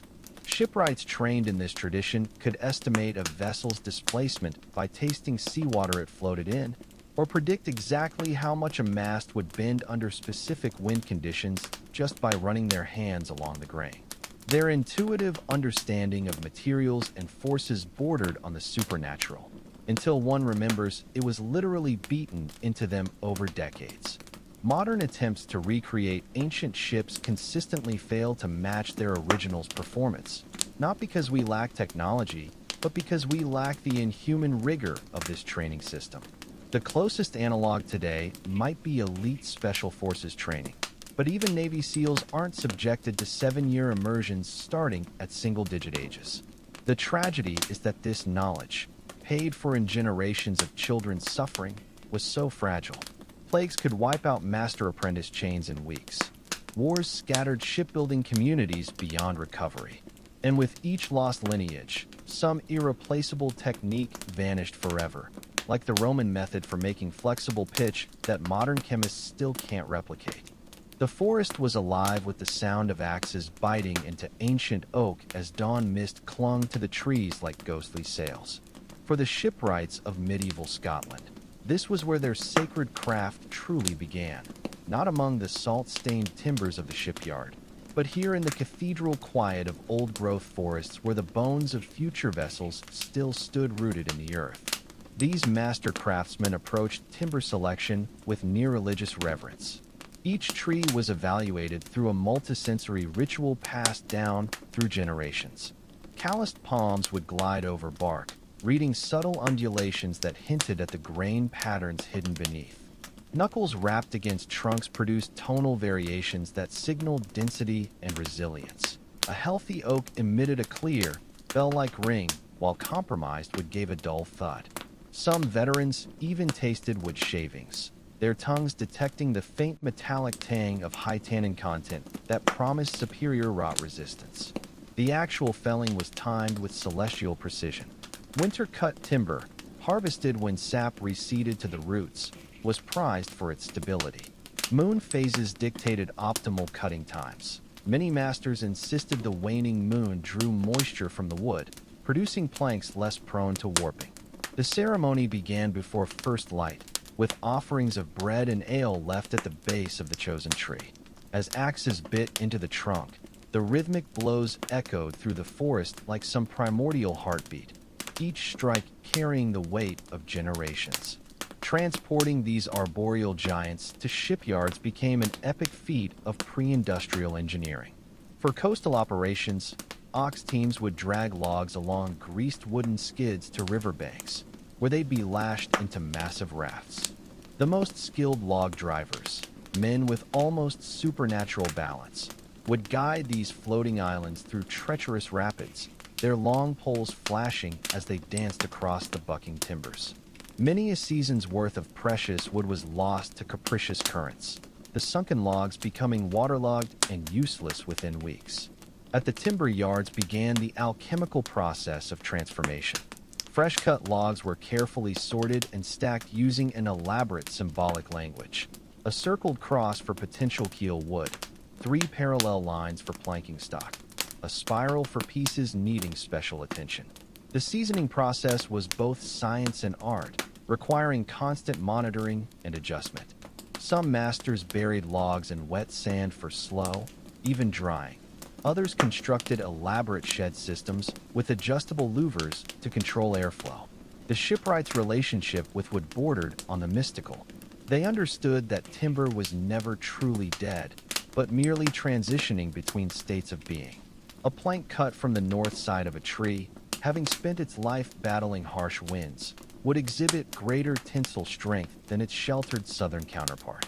Wood harvested from rocky outcrops developed a flinty hardness that resisted marine borers, while valley-grown timber offered superior flexibility. This knowledge wasn't learned from books, but absorbed through decades of tactile experience. The way certain woods vibrated differently under the adze, or how oakum responded to various tar mixtures at different temperatures. Tool maintenance became a daily meditation. The shipwright's adze, with its gracefully curved blade set perpendicular to the haft, required constant attention.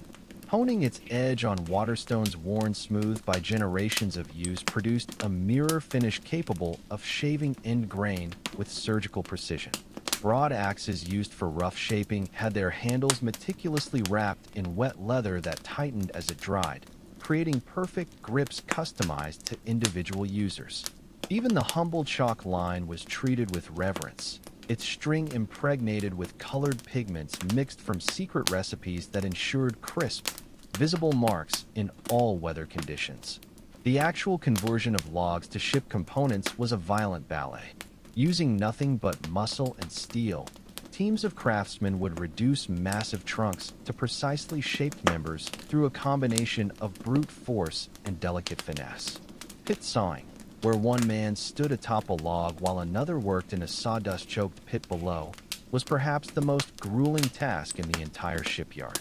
The two-man saws, often 6 feet in length, had to be pulled in perfect synchronization, with the top dog adjusting the cut's angle based on subtle grain variations only he could see. As the timber took shape, the shipwright's spatial intelligence became almost clairvoyant. A master could look at a rough-hewn piece and immediately visualize its final form, not just as an isolated component, but as part of the greater structural whole. This ability to hold entire three-dimensional designs in their minds allowed them to make real-time adjustments that compensated for material imperfections. A knot that might weaken a plank could be strategically positioned where loads would be lightest. A slight curvature in what should have been straight grain might be incorporated into a stress-bearing joint. The most critical components demanded near perfection. Keel pieces were selected from the straightest, clearest oak, preferably from trees that had grown in dense stands, forcing them to shoot upward with minimal branching. These massive timbers, sometimes exceeding 60 feet in length, had to be flawless. Any hidden defect could lead to catastrophic failure when the ship encountered its first serious storm. Knees and crooks, those naturally curved pieces used to join hull frames to decks, were hunted like rare game. Shipwrights would comb forests for trees where branches met trunks at perfect right angles, knowing these organic junctions contained grain patterns that made them incredibly strong. When such prized specimens were found, they were marked with the owner's symbol and guarded jealously until needed, sometimes for decades.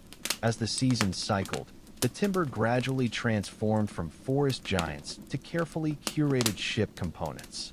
The yard took on the appearance of some arcane workshop where alchemists transmuted trees into floating architecture. Apprentices assigned to monitor the drying stacks developed an almost animistic relationship with the materials. They swore some planks groaned louder than others during temperature changes, or that certain logs refused to be shaped until particular moon phases. This intimate knowledge of wood's living properties was the true foundation of ancient shipbuilding.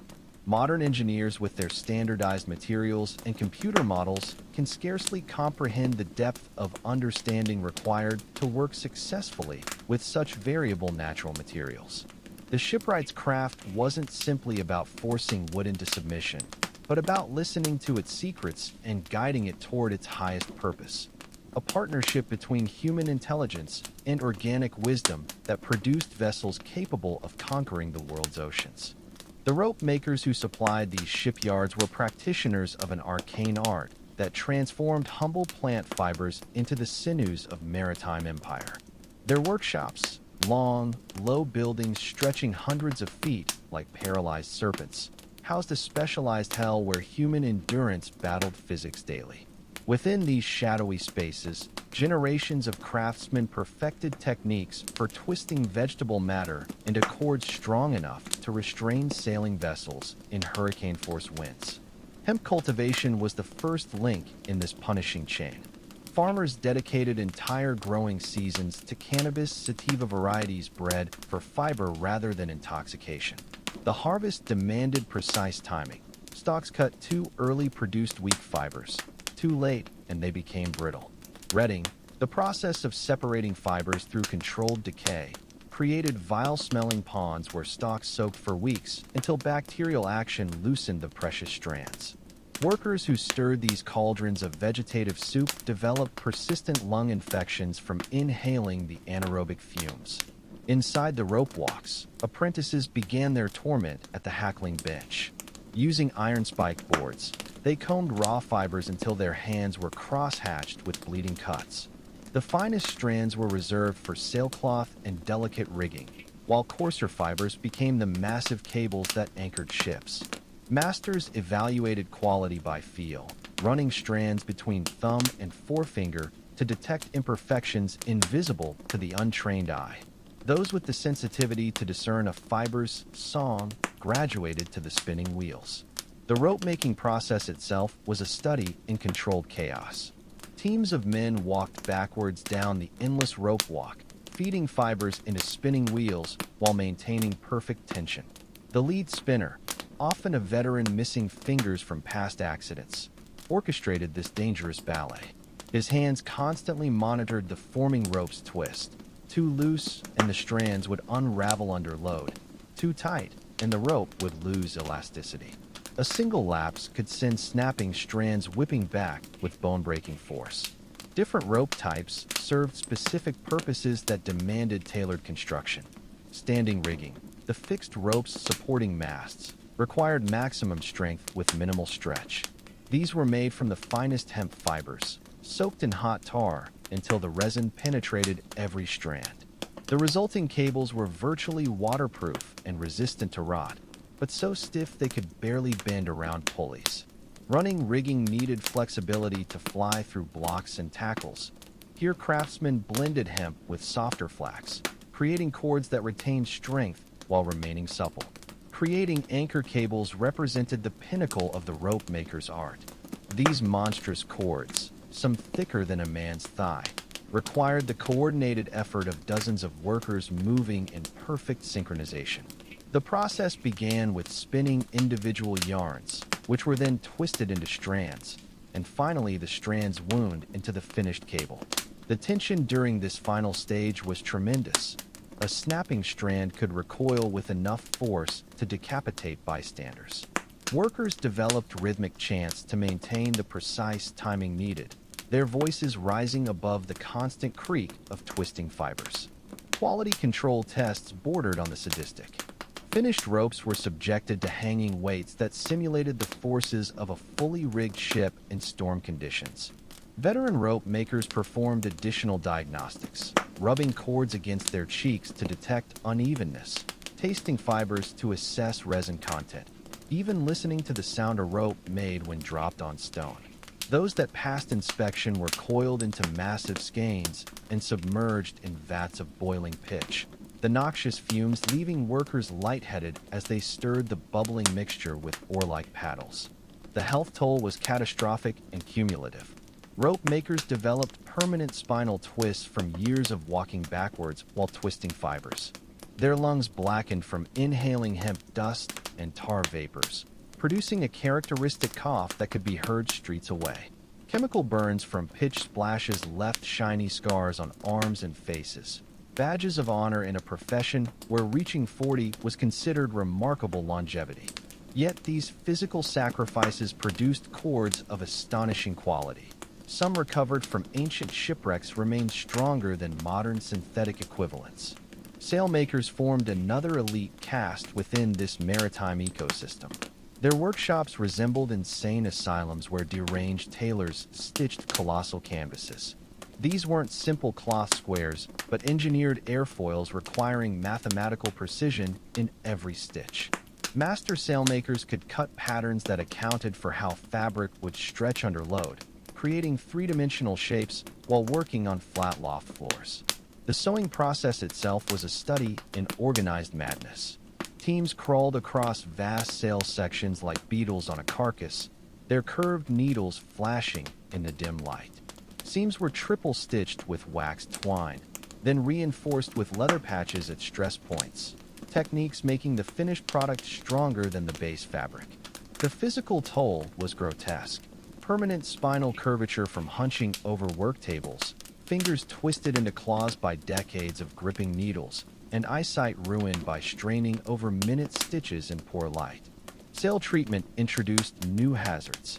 The canvas was soaked in mixtures of linseed oil, animal fat, and toxic preservatives that ulcerated workers' skin. Some workshops added copper salts to prevent mildew, a practice that slowly poisoned the artisans who crafted these vital membranes. The finished sails were astonishingly heavy. A single mainsail might require 20 men to lift, their muscles straining as they carried the stiffened canvas like some slain fabric beast. Block makers were the unsung engineers of this floating world. These meticulous craftsmen carved lignum vitae and oak into the pulley housings that multiplied a sailor's strength. Each sheave, the rotating wheel inside the block, had to be perfectly round and smooth.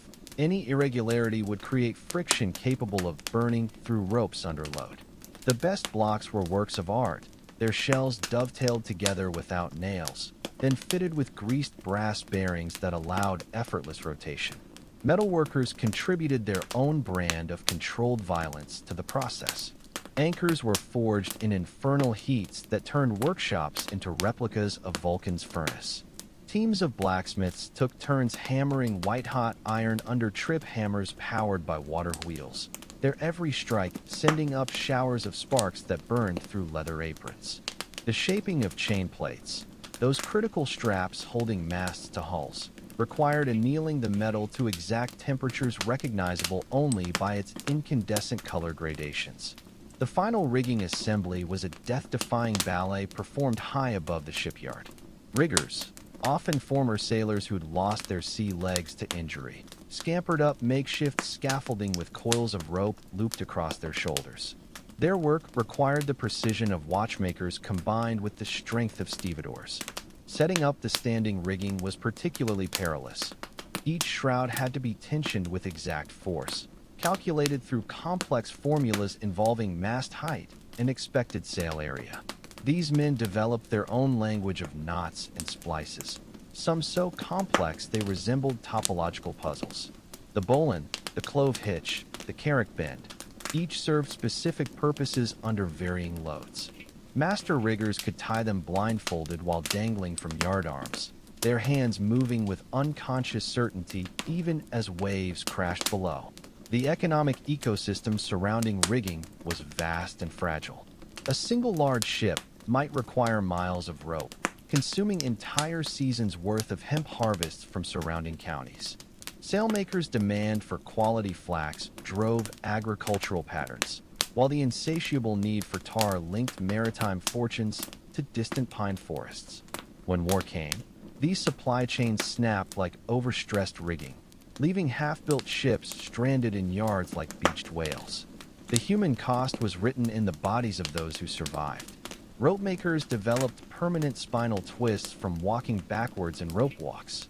Sailmakers' lungs turned black from inhaled canvas fibers. Riggers bore scars from falls that should have killed them, yet they took perverse pride in these marks, each deformity a badge proving they'd wrestled with forces that broke lesser men. Their knowledge, written in scar tissue and deformed joints, became the invisible architecture upon which empires floated. The legacy of these ancient shipbuilders extends far beyond the wooden leviathans they created. It is etched into the very DNA of modern maritime civilization. As we stand at the prow of contemporary naval technology, we're confronted with the humbling realization that our most advanced vessels still bear the fingerprints of those pre-industrial craftsmen. Their innovations in hull design, load distribution, and material science established foundational principles that continue to guide shipbuilding 6 millennia after the first reed boats ventured onto the Nile. Consider the modern container ship, those steel behemoths carrying 500,000 tons of cargo across oceans. Their hull proportions, length-to-beam ratios of about 7:1, mirror Phoenician merchant vessels with uncanny precision.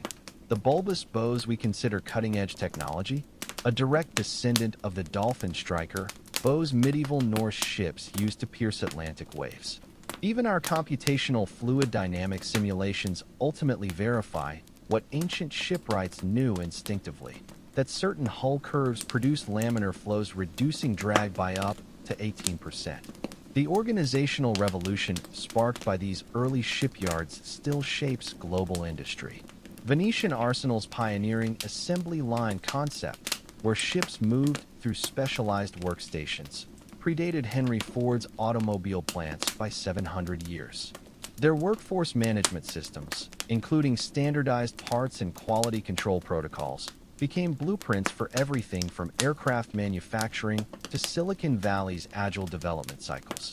The very notion of dividing complex projects into specialized tasks traces back to those medieval shipyards where hull men never touched rigging, and caulkers focused solely on seams. Material science advancements owe equal debt to ancient maritime experimentation. Modern composite materials mimicking wood's grain-aligned strength, like carbon fiber layups, apply principles first observed in mass construction. This self-healing polymers currently revolutionizing hull coatings. They're sophisticated iterations of the pine pitch and beeswax mixtures that kept Phoenician ships watertight. Even nanotechnology researchers study ancient Damascus steel, a material perfected for naval applications, hoping to replicate its legendary durability. The psychological imprint runs deeper still. Those shipbuilders' obsessive attention to detail lives on in modern marine safety protocols. Their tolerance for calculated risk shaped the entire maritime insurance industry. The superstitions they spawned, from christening ceremonies to the enduring taboo against renaming ships, continue influencing seafarers worldwide. Naval architects still speak of ships having personalities, an animistic holdover from when craftsmen believed vessels contained spirits of the trees they were built from. Military naval strategy remains grounded in ancient breakthroughs. The trireme's development in 500 BC created tactical paradigms still taught at Annapolis.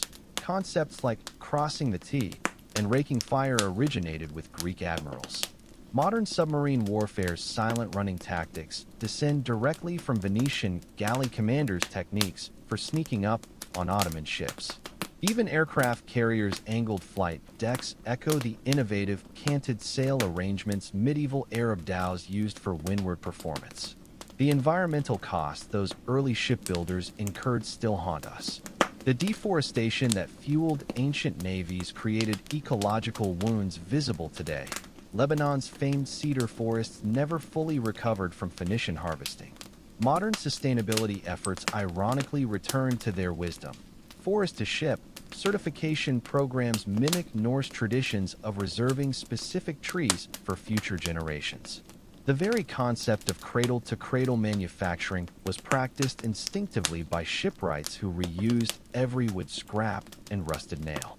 Cultural diffusion through shipbuilding technology reshaped human civilization. The Latin sails migration from Indian Ocean to Mediterranean sparked Europe's age of exploration. Chinese junk designs influenced Portuguese caravels that would later circumnavigate Africa. This technological cross-pollination created hybrid vessels like the Manila galleons, floating cities that connected continents centuries before globalization became a buzzword. The DNA of those ancient trading networks lives on in today's container shipping routes. The tragedy of lost knowledge remains sobering. Modern attempts to reconstruct famous vessels like the Olympias, a trireme replica, revealed glaring gaps in our understanding. Despite 3D modeling and stress analysis, engineers couldn't match ancient speed records until they rediscovered the human factor, rowing techniques passed down through generations of slave oarsmen.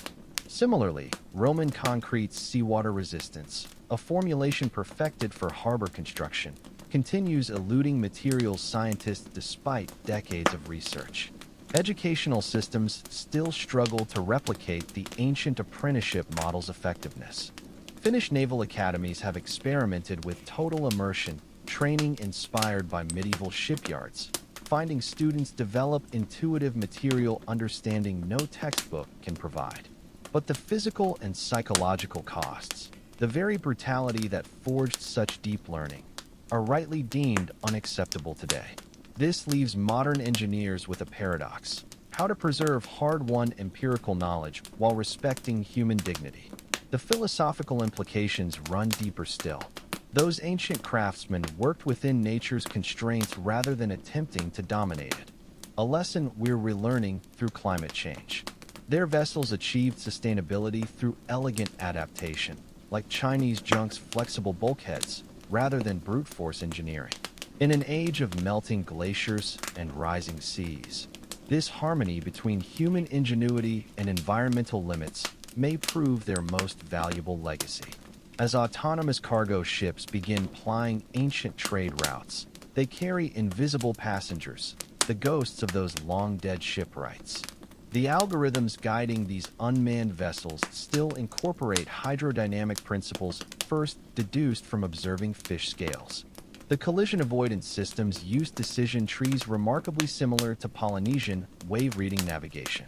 Even the satellite communications linking these robotic ships to shore stations fulfill the ancient dream of overcoming maritime isolation. Perhaps the ultimate testament to those craftsmen's genius lies in what we still can't replicate. The Vasa, a 17th century warship salvage from Stockholm's harbor, contains wooden pegs that modern microscopy reveals were chewed by shipworms, yet the surrounding timber remains untouched. The secret preservative coating has defied 5 centuries of reverse engineering. Similarly, Byzantine Draman's legendary fire-resistant hull treatments, reportedly containing asbestos and alchemical mixtures, remain just beyond our grasp. In docks from Rotterdam to Singapore, the cycle continues. Each welded steel plate carries echoes of Phoenician joinery. Every fiber-optic navigation system contains whispers of Viking sunstones.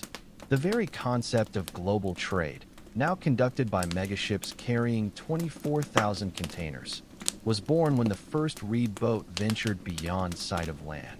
Those ancient shipbuilders couldn't have imagined their legacy would one day circle the planet, but their vision of connected worlds has become our reality.